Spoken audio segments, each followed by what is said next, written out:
Hey everybody, so welcome back to North Fork. I'm Derek, thanks for joining us today. So today we're going to be cutting down this ash tree right here. So you might be able to tell that it's dying, which all the ash trees around here, Pennsylvania and on the East Coast, are dying from the emerald ash borer. This one is just like that. It's a pretty good sized tree. The last time I was here, I think I measured it about 29 inches, right around in there. So it's a pretty good sized tree to bring down, at least for me anyway. Off on this side, there's a camp over there, so I want to make sure that I don't get close to that camp when I bring the tree down. And right behind there is some power lines and everything, so there's some stuff around here. It's not like I'm out in the middle of the woods cutting this tree down, but I do have the tree is leaning away from the camera, and that's the way I'm going to be taking it down. So that should work out all right. It is weighted on that side, so I considered putting a rope onto it and tying it down to the truck or another tree down there on the other side so it doesn't hit the camp, but I think I'm just going to cut it and see how it goes. This is the tree that I talked about in one of my previous videos. I was cutting some free firewood here from a friend of mine. I'd helped him clear out for the power lines that they were putting into their new place, and I took a walk over and we looked at this tree. So now it is springtime here. That was last fall, and I'm ready to cut it down. He's ready to get it down so it doesn't fall in the camp that's right next to here. So let's see what we can get done. All right, so give you a look at this tree here. You can see that it's dying. This is all rotted out here in the center. That's going to make it interesting to cut. So, as I mentioned, the tree's about 29 inches in diameter. It does have a dead spot also here. I don't know if looks like it's split most of the way up. Again, so it's going to be a little tricky. Got to make sure that it doesn't barber chair on us like one of the previous trees that I did. But it's a good sized tree. So my plan is to notch it on the front side, and I'm going to cut it from here. We're going to take it right down towards the water there, right down in that gully, and that's the best, safest place to drop the tree. So the tree has a little bit of a lean that way. It's already weighted on that side, so I think I should be fine. Like I said, the biggest thing is to make sure that doesn't split out on me. So that's my biggest concern there, and of course with it being rotten and everything too. So. All right, let's get the gear out. Let's get to cutting this tree down. So I am a little ways from home, a couple miles from home. We're not in NorthForkHollow right now. We're kind of out along the main road if you can hear some of the traffic. So I did bring quite a bit of stuff, more than I normally would, but I wanted to make sure that I had everything I need here so I didn't have to run back home and waste time and all that kind of stuff. So I got 3 chainsaws, I've got chains, I've got ropes, I've got a slingshot if I need it, got a PV, so we should be prepared for everything that we need. I'm hoping we don't need to use all of that stuff, but if it comes to it, I have it. So the old Boy Scout motto of be prepared rings true, especially when you're away from home. So as I mentioned, that tree is about 29 inches in diameter there, almost 30 inches.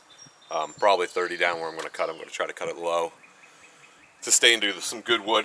So I'm using the 038, steel 038 Magnum. It's got a 24-inch bar on it, so it should be plenty to cut that tree down.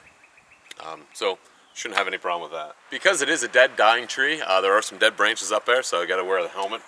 Make sure we're safe and protected that way. Chainsaw should be all good to go. I got everything ready this morning before I left.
why you always want to be on your toes, be ready for anything to happen.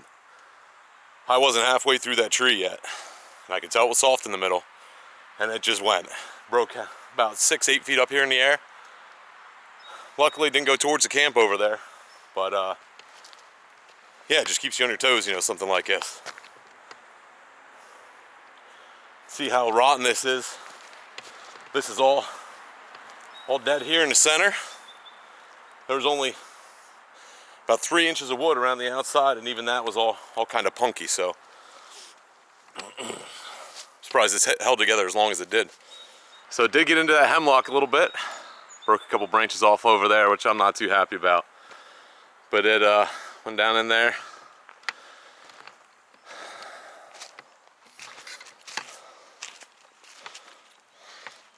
There was my notch, and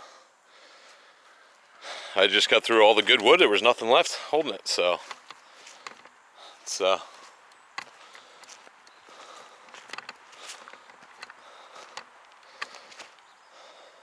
looks perfect, right where it didn't hurt anything. So there's a tree from this side.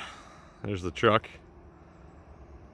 Trees landed right there. So not exactly where I wanted it. I wanted it more coming over this way, but we'll take it.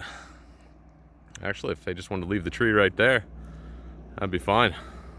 I don't really need the firewood, so I might just let it right there. Call it a day. So you can consider it a good job cutting a tree down when nobody gets hurt and nothing else gets hurt, no equipment or anything. The tree's safely on the ground, so that's a good part there. But man, it's a little scary when that tree starts cracking and you're not halfway through it yet. So wasn't sure what was going to happen there. So glad it all turned out all right.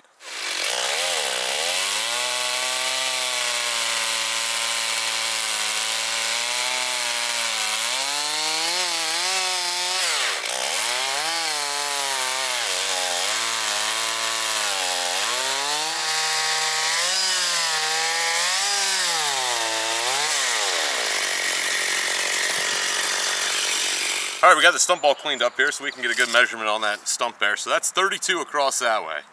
That's the way I was cutting it, right across there. So yeah, that's a big tree. Like I said, a big tree for me. Let me clarify that. Yep, 32 that way, so 31, so definitely a big tree. Like I said, 24-inch bar on this 038 Magnum. Did just fine. Didn't go the way I planned, but it's that's just all right. Nothing was hurt, nothing happened, nothing was damaged, so we're good to go. I'm safe, and it's a good day. So we're just gonna leave the tree here. I talked to the owner. He was just worried about it falling on the camp, so I'm just gonna leave it there. If he wants to clean it up, he can clean it up. So our job here is done. So that's a pretty quick video.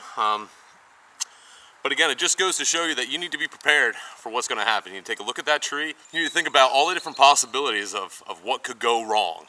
And this tree did. The tree a couple weeks ago where barber chaired on me. Again, things happen. Trees are not always going to come down like you think they are. I knew this tree was rotten. I knew it was a dangerous tree to cut. It was iffy, so you just got to be prepared for it. If something starts happening, something starts cracking, it starts moving. When you don't expect it to, get out of the way and just let it go. So that's what I did. Came down and everything's good to go. So appreciate you watching, and we'll catch you on the next one.